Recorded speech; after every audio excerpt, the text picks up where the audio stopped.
Welcome to the Meiosis podcast. Please download the Meiosis and karyotyping notes from Schoology and put them in Notability.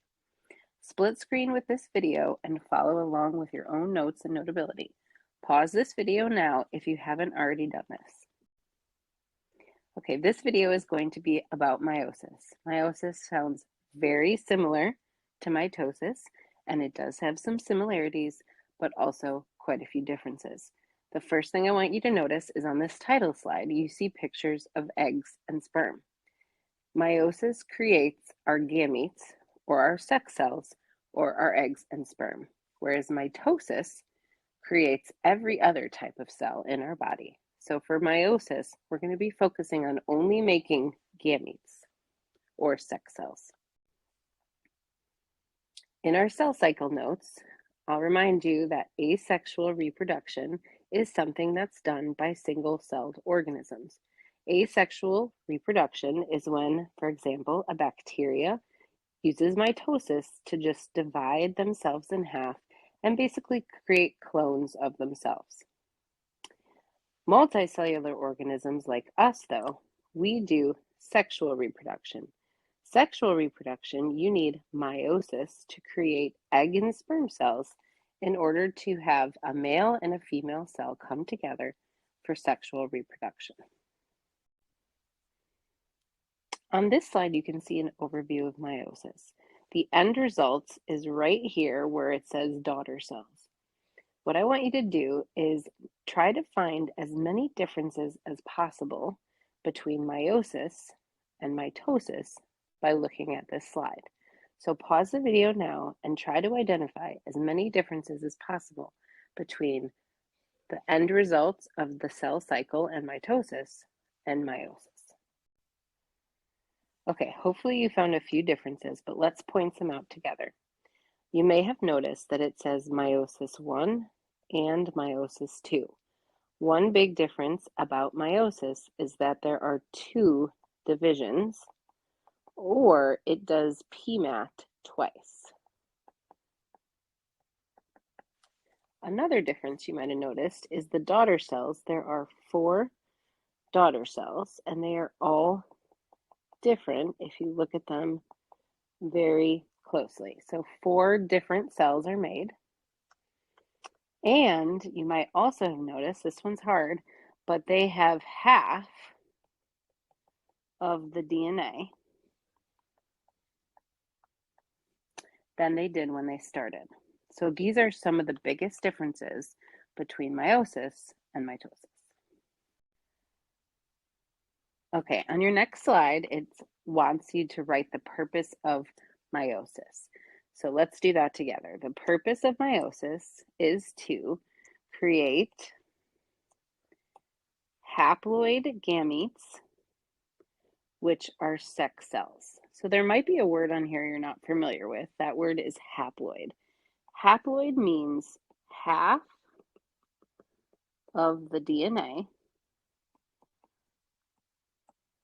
You can also think of it like one set of chromosomes. So in all of our cells, we have 2 sets of chromosomes, but in gametes, there's only going to be 1 set. So in humans, that number, that haploid number, is 23. Another new word on there is that word gametes, and gametes is just another word for sex cells. So for gametes, we're talking about egg cells and sperm cells. So meiosis, the purpose of meiosis is only to create those gametes, those egg and sperm cells. Now let's talk about why haploid gametes are important. So if you look at that haploid sperm, I want you to notice there's only 3 chromosomes in it. And that haploid egg, there's only 3 chromosomes. But when it comes together, it makes a diploid, or 2 sets, or 6 chromosomes total. So that's why it's important that our gametes are haploid. In humans, these numbers are a little bit different. We have 23 in the egg, 23 in the sperm, and that gives us 46. So 2 haploid cells makes 1 diploid cell, or 46. Okay, some of the activities that we're going to be doing with meiosis involve kind of visually representing the cell in the stages of meiosis. Some are going to be similar to mitosis, and then others are going to be different. So let's start with the first kind of phase of the cell cycle.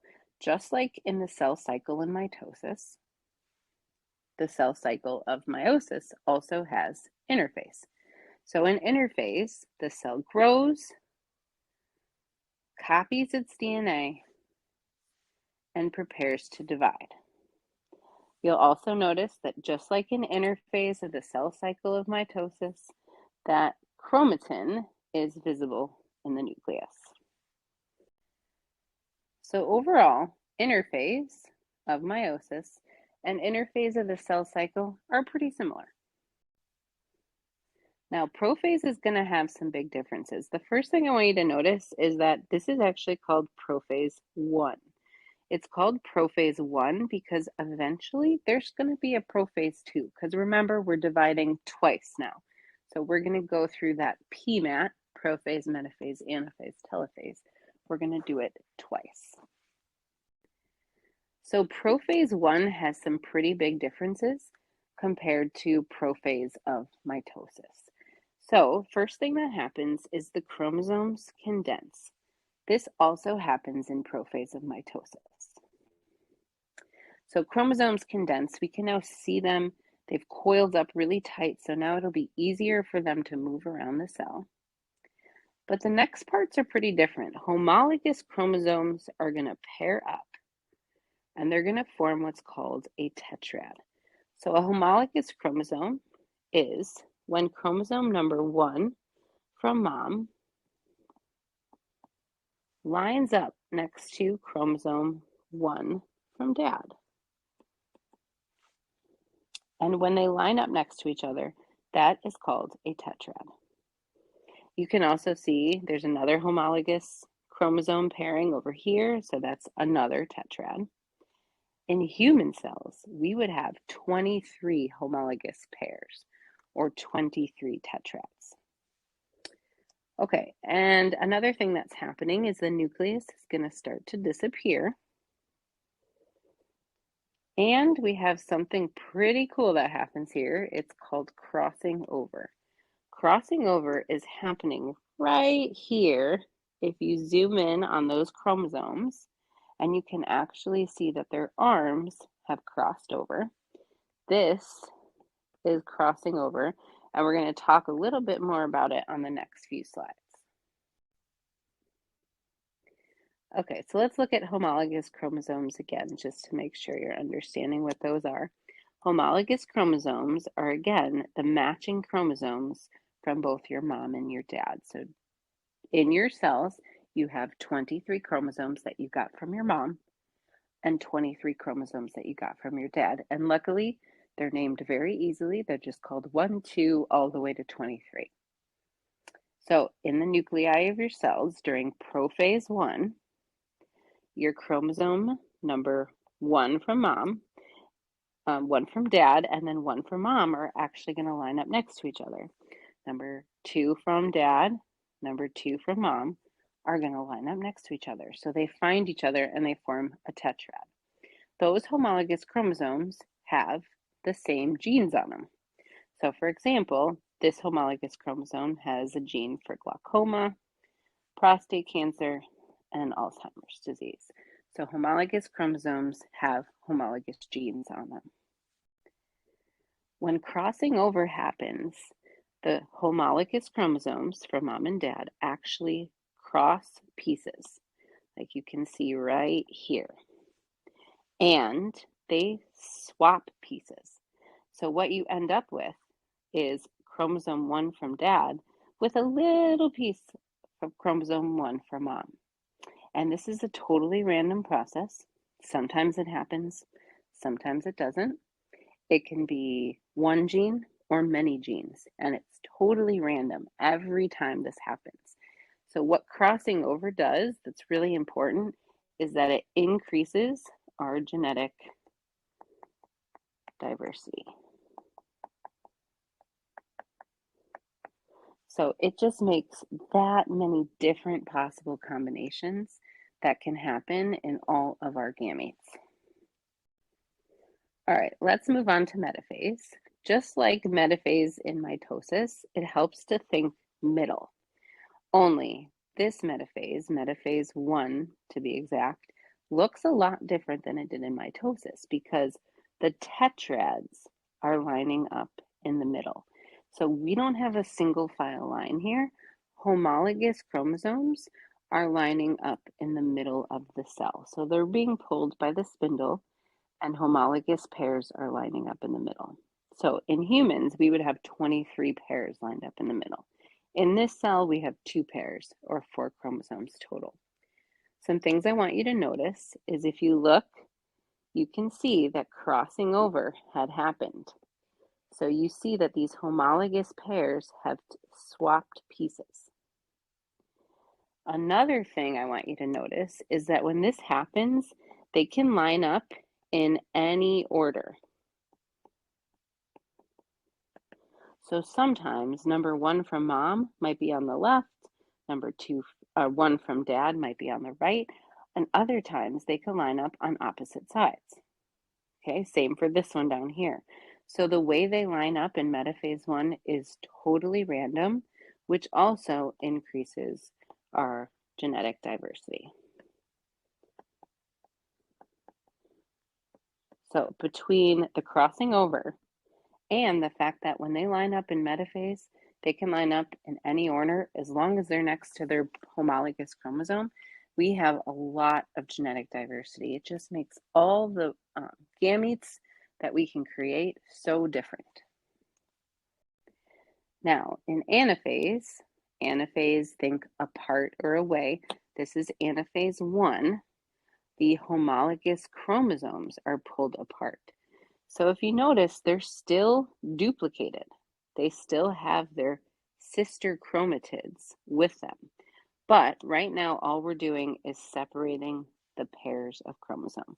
So number 1 from mom is going one way, number 1 from dad is going the other way. Same thing is happening over here. So we are just separating the homologous chromosomes. Okay, take a look at the animation of anaphase 1 of meiosis. I want you to notice that the homologous chromosomes have lined up in the middle next to their pair, their buddy, and you can see the crossing over has happened. And then the chromosomes, homologous chromosomes, are being pulled away from each other. So you have homologous chromosomes going to opposite sides. So it looks a little bit different than anaphase of mitosis because now we're pulling away the pairs, the homologous chromosomes from each other. Okay, sometimes homologous chromosomes don't separate from each other. And when we do genetics, we're going to talk about this a little bit more. But you can see right here, these homologous chromosomes did not separate from each other. They're supposed to go opposite directions, but those homologous chromosomes got stuck together. And what happens is it could lead to gametes or sex cells in which one gamete, 2 gametes out of the 4 have too many chromosomes. And the other 2 gametes will have too few chromosomes. So that is called non-disjunction, and that is when the chromosomes fail to separate from each other. And we'll talk about some of the possible genetic disorders that can result from having too few or too many if the chromosomes don't separate from each other. Okay, and now we are on the final part of meiosis 1, and that's telophase 1. So in telophase 1, you are going to have the nuclei start to reform.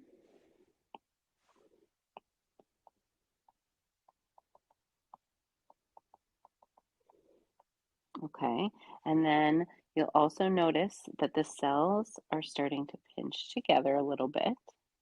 And we have gone from having 4 chromosomes in the beginning to now only 2 chromosomes.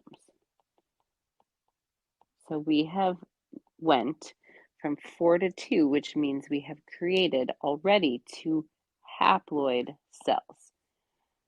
And you'll notice that the haploid cells that we have created, these 2 new cells, are already different from each other. Okay, but we're not done yet. We're going to do the whole thing over again. Okay, this is just reminding you that the importance of creating 2 haploid gametes to come together, the egg and sperm to come together to make 1 diploid zygote. And this just shows what happens if gametes weren't haploid. Every generation, we would increase in chromosome number. So this is why it's so important that our gametes are haploid, so we can keep the chromosome number consistent through each generation. Okay, so we have completed meiosis 1. We went through interphase, prophase 1. Remember, that's a big phase where homologous chromosomes form those tetrads. Metaphase, they lined up, the tetrads lined up in the middle. Anaphase, the homologous chromosomes got pulled apart, and we ended with 2 haploid cells at the end of meiosis 1. Okay, we're now entering into meiosis 2. So you'll notice everything has a 2 after it. So prophase 2 is going to have some similarities. The first is going to be that the chromosomes are going to once again condense. They're going to be moved around the cell, so it's important that they're condensed so they're easier to move. And once again, the nucleus is going to dissolve. You're going to notice that meiosis 2 is much more similar to mitosis. So some of this will look familiar. All right, now in metaphase 2, the duplicated chromosomes are going to line up in the middle. But keep in mind, we're doing this now in 2 cells. We created these 2 cells in meiosis 1. So in metaphase 2, they're going to line up in the middle. This looks a lot more like mitosis compared to meiosis 1. Okay, in anaphase 2, we are now going to pull the sister chromatids apart. So one sister is going to go one way, the other is going to go the other way. Now we have chromosomes going to opposite ends of the cell, and it's happening in both of the cells. All right, in telophase 2, we're almost done. We have to reform the nucleus. So you can see in that one cell over here, we have 2 new nuclei reforming, and the cell is starting to pinch together, and the same thing is happening here. Cell is pinching together, and we have 2 new nuclei forming. So when this completes, we are going to have 4 cells. They are going to be different from each other. They are different because of crossing over. So if we zoom in on them, you can see crossing over has happened. Okay, right here.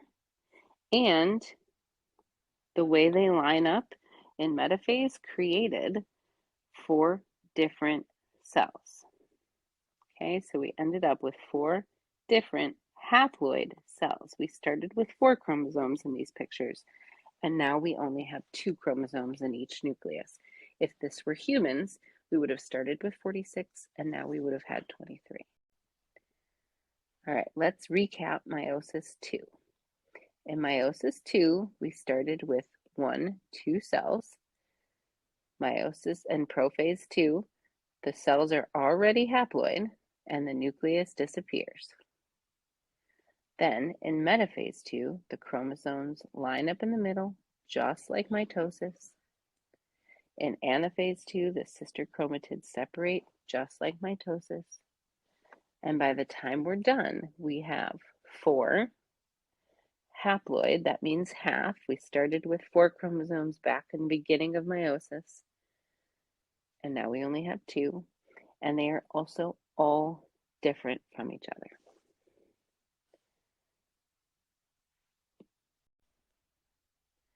Okay, now when we get to the end, those 4 cells in a male are going to end up being 4 sperm cells. And then in a female, it's a little different because the cell divisions at the end of meiosis 1 and meiosis 2 are a little uneven. So one of the cells that are created becomes one egg, and the other 3 are known as polar bodies, and those don't become eggs. So you either make 4 sperm in a male or 1 larger egg in a female. All right, the Amoeba Sisters have a great video on meiosis. In your notes, it should be linked. I highly recommend you pause this video now and actually watch the Meiosis Amoeba Sisters video. Feel free to take some notes on this slide, but watching their animation would be really helpful. Okay, hopefully you watched the Amoeba Sisters Meiosis video. If you haven't, again, so helpful. Here are some summary slides to help summarize the difference between mitosis and meiosis. So just a reminder, in mitosis, we started with 1 cell and we ended with 2 cells. All of these cells are the same, and they started with 46, this is in humans, and both cells that we ended with also have 46. You only do PMAT once in mitosis. In meiosis, we start with a cell with 46, and we end with 1, 2, 3, 4 cells with 23 chromosomes. You do PMAT twice. So here's the first one, and then here's the second one.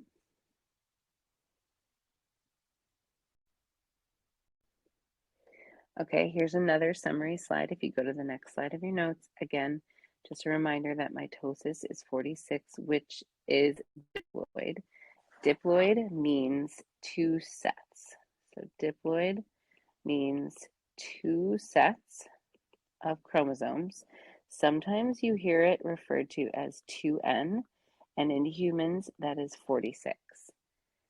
And then haploid, remember, it means half or 1 set of chromosomes. Sometimes you hear it referred to as just N or 23 chromosomes. All right, and here's one last way of looking at it. Here, we're using the N's to signify haploid and diploid. So again, if you look at meiosis, actually we're going to start with mitosis. If you look at mitosis, you start with 2N or diploid,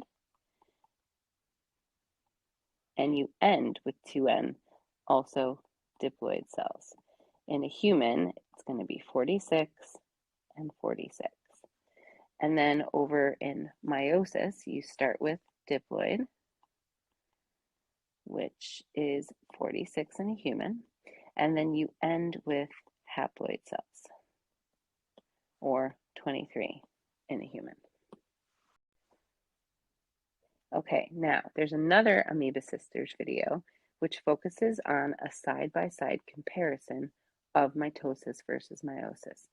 Very helpful for understanding the difference between the two. They compare each of the phases side by side so you understand the difference. I would pause this video now and watch that Amoeba Sister. All right, thank you guys for watching this podcast on meiosis. This desk drawing is something we'll do in class to review the information we learned today.